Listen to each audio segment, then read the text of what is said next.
Okay, so I will be starting by going over my classroom expectations. I am just going to share that onto the screen real quick. Okay, so our very first expectation will be that we will be respectful to everybody in the class. So this means fellow students, me, the teacher.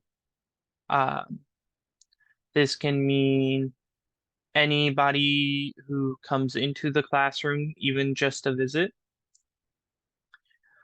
The other expectation for behaviors is we will listen to one another. So if somebody is talking at that time, we will hush our voices and we will try to listen to what it is that that person is saying. One of the more important rules is if we fail, we will try again. In this classroom, you should never give up. You should always try. And if you fail on something, you should just continue, try again, and try to see if it will do better. Our next expectation will be we will be kind to others.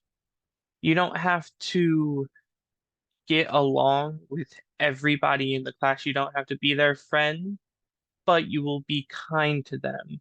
This goes along with our very first expectation that you'll be respectful to everybody in the class.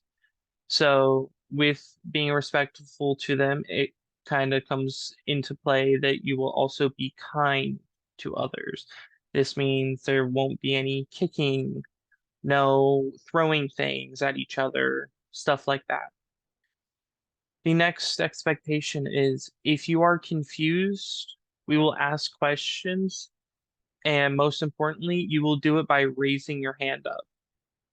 That will help me know that you have a question or something I have gone over may have been confusing, or you might just be wondering something about the subject. But I always encourage students ask questions.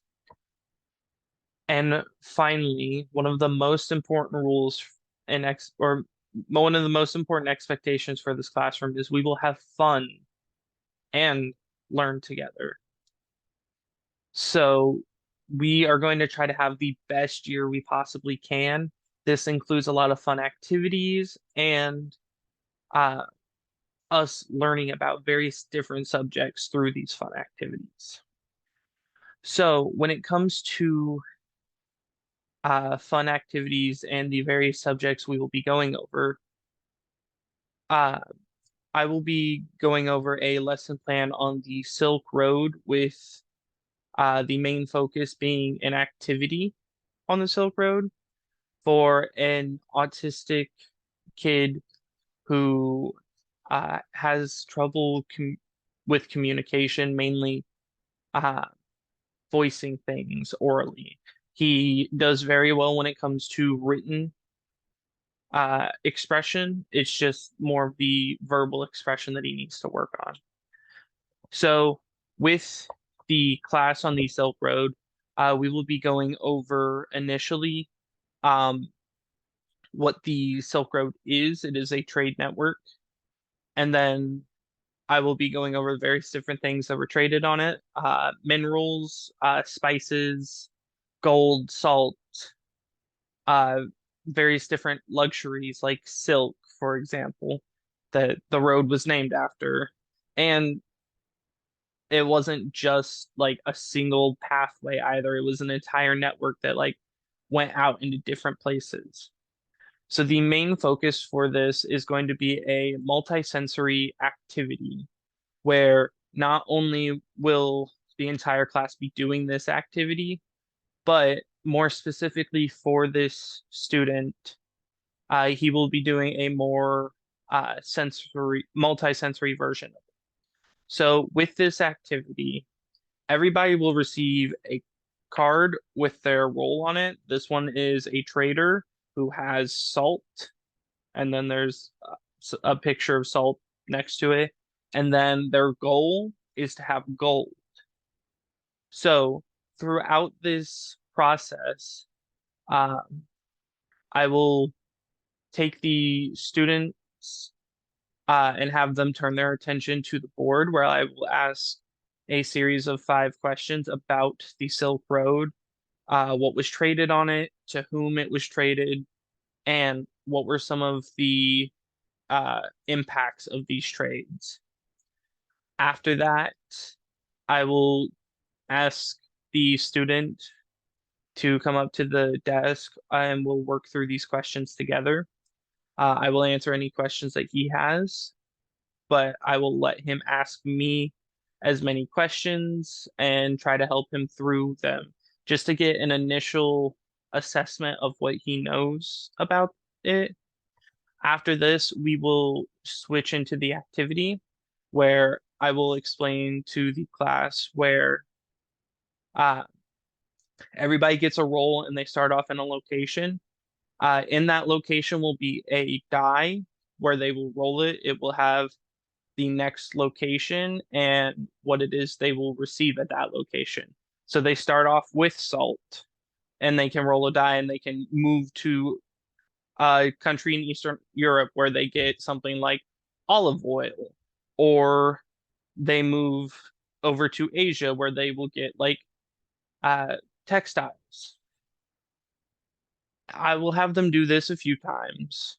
Um, and more specifically, for this student, not only will he be rolling the die in the activity and going to these locations, but I'm going to have him verbally say what it is that he rolls. So, like the location, for example, it'll just be like Eastern Asia, and it will say like you will get gold here. And so at this location, he will say, okay, I'm in Eastern Asia. I am getting gold. He will roll the die, and then it'll say Western Europe, and then whatever good is there.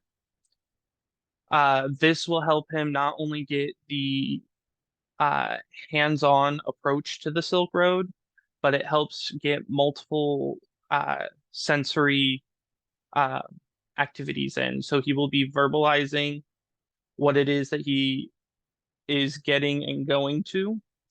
And then uh, this will help later on whenever he has to explain it back, uh, his travels. Whenever they get done with this, I have them go sit down and write down their story.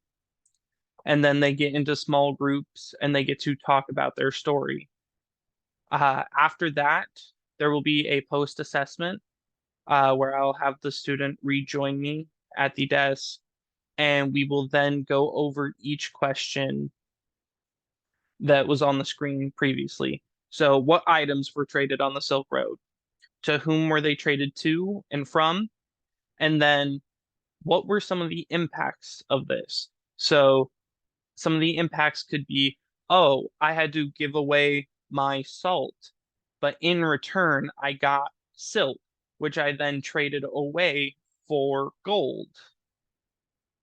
And so this will help that student who struggles more with verbalizing some of these concepts, not only get some of the vocab that is down, but it will then help him also be able to show that he understands the concepts of the Silk Road.